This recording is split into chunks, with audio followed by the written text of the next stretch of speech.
Now let us see the pathways of amino acid metabolism. This is the first topic under third unit. So proteins are made up of amino acids. It's been told to you already. So what are the functions of the proteins? This we have seen it in the second unit. So what are the functions of proteins? It acts as enzymes, it acts as hormones, it acts as transport proteins. All this we have seen. So it's just a summary of what are all proteins that can do in our body. So this chapter actually deals with what happens to the protein that we are eating through food, or what are the fate of the amino acids which is derived from that.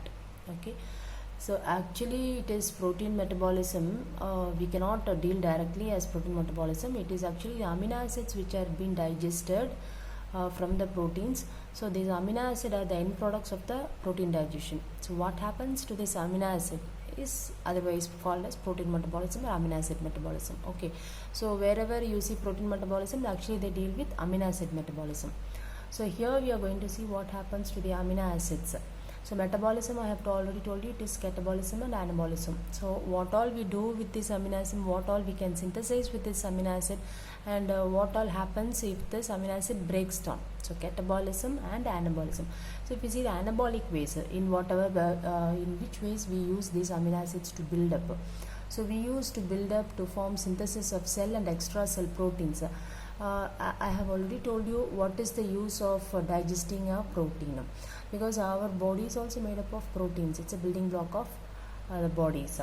But I have told you it is plant proteins, and our body is made up of animal proteins. So that has got a different proteins has got different function. That proteins are different from the plant proteins which we are eating. So the proteins of the food gets digested and breaks down to form amino acids. These amino acids later on will be again used up to form our body proteins. So it can also produce some peptide physiologically active substances. So these are the anabolic things, that is proteins and peptides of the body is formed. Okay. So what is the catabolic ways? In catabolic ways, when these amino acids breaks down, what is amino acids? It's made up of amino group and acid group. I said amino group is NH2 and acid group is COO, COOH or COO minus, NH2 or NH3 plus. Okay, so catabolic ways, the first thing is the removal of nitrogen groups. So where is nitrogen present? It is present in the form of amino group. So this amino group is what mainly targeted in catabolic ways. The amino group will be removed from the amino acid. So this removal is actually done by these processes. So transamination, by transferring the amino group from one amino acid to the other. Deamination, removal of just amino group from the amino acid. It doesn't transfer the amino group between the amino acids, just removal of amino group. But this is transferring of amino group from one amino acid to the other amino acid, to the alpha keto acid actually. So what is the result of these two? It will transamination will be always followed by deamination, and this will result in the release of amino groups as ammonia. So ammonia will be more formed here, and this ammonia will be later on converted to urea. Why it has to be converted to urea, we will see later. And also decarboxylation is also one of the catabolic ways. What is decarboxylation? Removal of carbon dioxide, that is decarboxylation. So when you remove this carbon dioxide from this acid group, that will be removed as CO2. So after the removal of CO2 from amino acid, you will get amines. So these amines are actually forming as hormones in our body. It is acting as hormones and neurotransmitters. It has got very physiological active roles in the body. So catabolic ways also gives us some important products. Anabolic ways also we get some important products. So amino acid metabolism is very important to learn all these things. Okay, so where are we getting these amino acids? We are getting from digestion of proteins. What is happening to this amino acid? It either takes part in the formation of the body proteins, or it breaks down to form either urea, carbon dioxide and water, and amines is also formed. Amines, what is the use of amines? Amines actually play a role as neurotransmitters and hormones. Okay, Okay, so we'll see nitrogenous balance. So what is nitrogenous balance? How are we maintaining our nitrogen levels? So if you excrete, if the incoming nitrogen compound is more in the body, it is positive nitrogenous balance. If the outgoing nitrogen is more, it is negative nitrogen. If you are maintaining both incoming and outgoing, then it is zero nitrogen balance.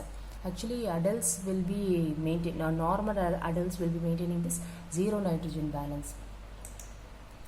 And then you have to know what are all the important amino acids. So there are 20 amino acids which we have often told in the class, and the 20 amino acids, there are 10 amino acids. These are the non-essential amino acids and these are the essential amino acids. So what do you mean by this? Essential amino acids are formed in the non-essential amino acids are formed in the body. Essential amino acids cannot be synthesized in the body. It has to be consumed through food. Okay.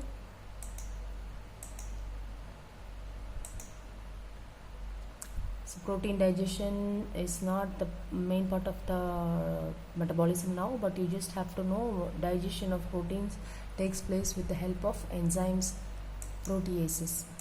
Okay.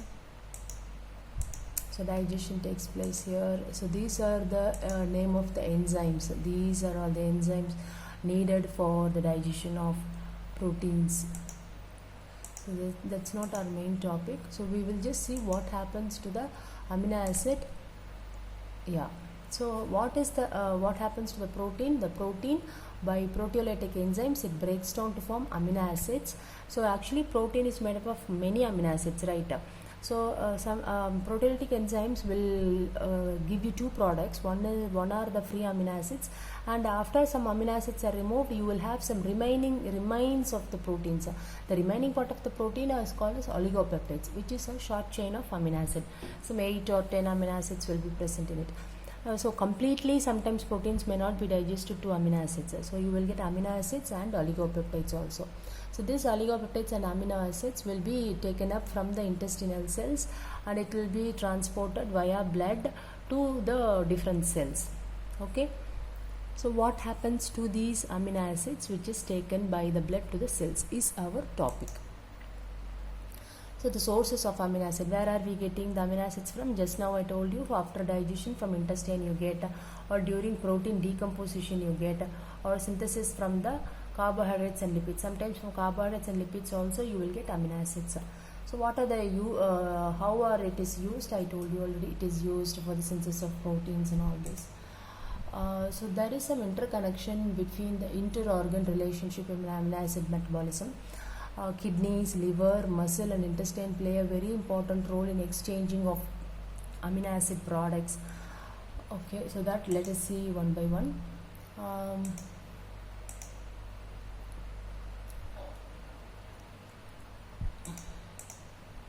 So in liver, what happens? In liver, the catabolism of amino acid takes place. What is that? If the amino acid breaks down, what will happen? You will get some keto groups. The keto groups will be used for keto acids. From amino acids you will get some keto acids. I will show you how. By transamination you will get keto acids. So these keto acids will be taking part in gluconeogenesis. It's not glycogenesis, don't confuse with that. It is gluconeogenesis. It forms carbohydrates. So from amino acids you can form carbohydrates, or from amino acids you can form some ketone bodies. So branched chain amino acids is not catabolized.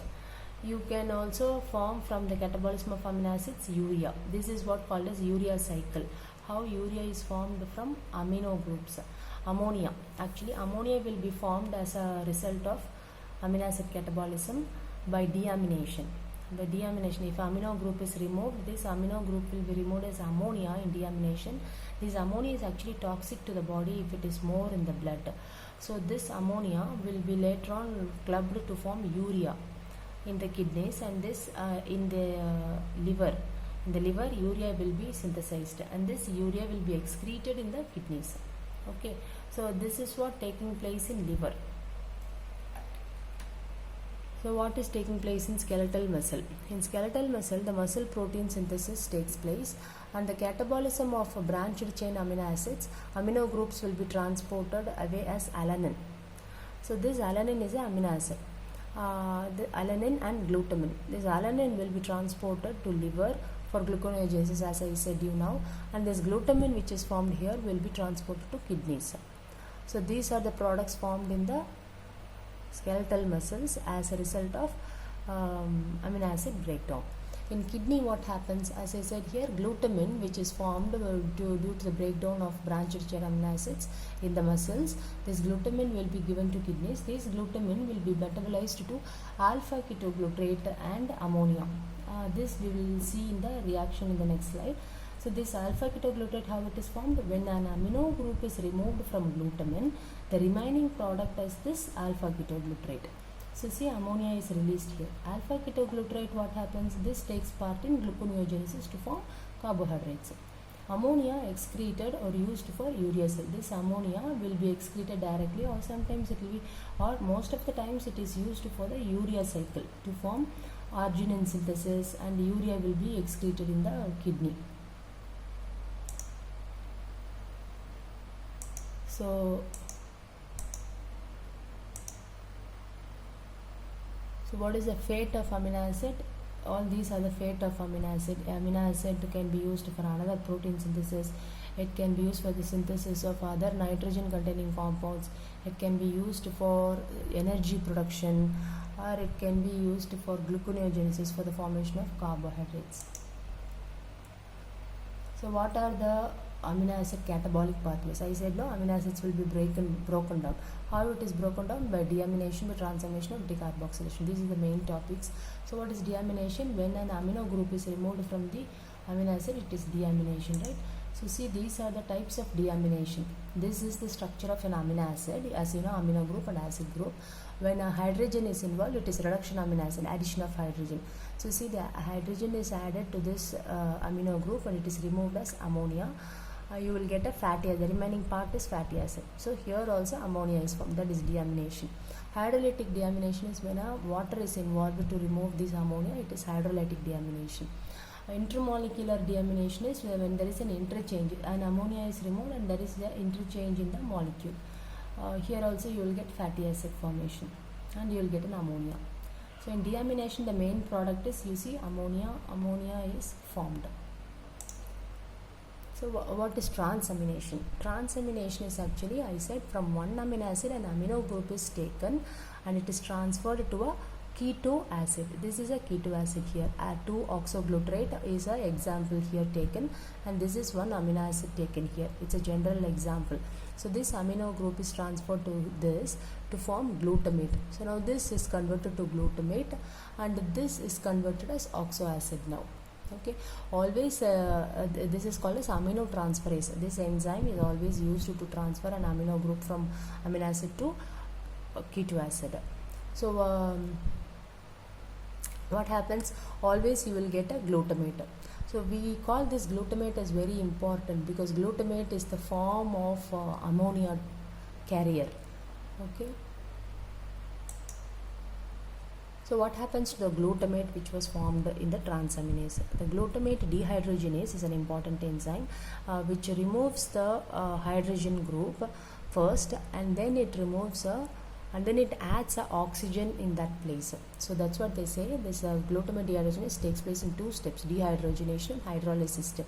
In dehydrogenation, you know, this is the amino part of the amino acid.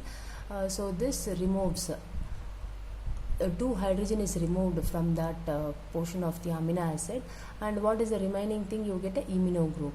So what happens to this imino group? This NH will be removed and here an oxygen will be given here. How is that done? It is done by hydrolysis, that is by adding a water molecule. You can see that in the next step. See, this is that. I said no, dehydrogenation step and hydrolysis step. So this is dehydrogenation step and this is hydrolysis step. Overall this is deamination, how it is taking place.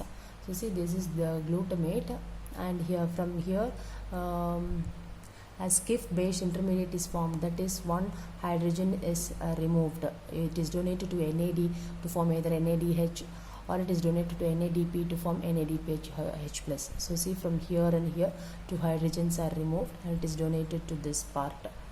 Okay, and so you get a skiff base intermediate. This skiff base intermediate, upon hydrolysis, it will be donating oxygen to this place, and the ammonia group is removed.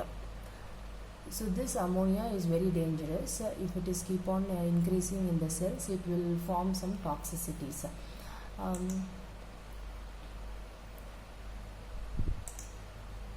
So what happens to this ammonia? I said you always remember it forms urea, and this urea will be excreted in the kidneys. Okay, so this is oxidative deamination, removal of amino group as ammonia by oxidation, by adding oxygen.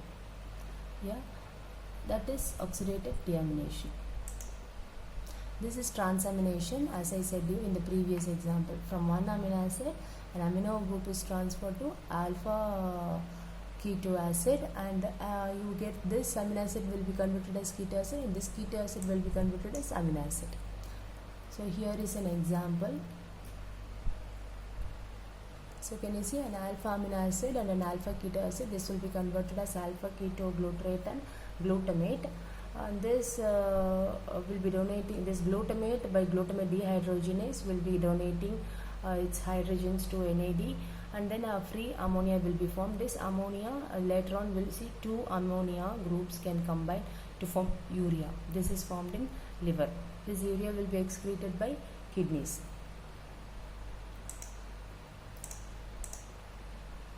The last one is decarboxylation of amino acids. How a carbon dioxide is removed. So this is the structure of amino acid. From here a carbon dioxide is removed and an amine group is formed. After the removal of carbon dioxide, the remaining thing is amine. These amines are usually acting as hormones and neurotransmitters, etc. So they are all very important functioning parts in the body. So the example of decarboxylation, the enzyme which is involved in decarboxylation is decarboxylase. The coenzyme which is involved here is pyridoxal phosphate. What is coenzyme? Which is needed for this reaction, but that is not directly involved. Okay.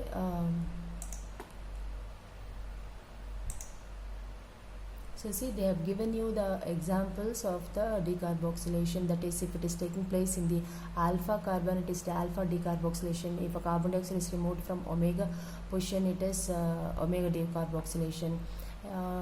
Sometimes decarboxylation will be combined with the transamination also. Removal of both amino group and carbon dioxide may take place.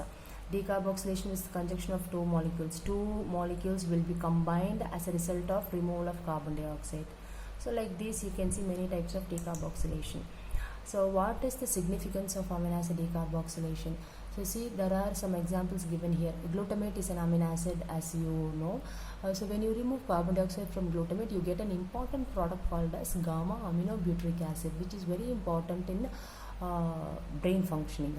Histidine is an amino acid. When you remove carbon dioxide from an amino acid histidine, you will form histamine. Histamine is very important in vasoactive products. That is, during allergic reactions, it acts as chemical messengers.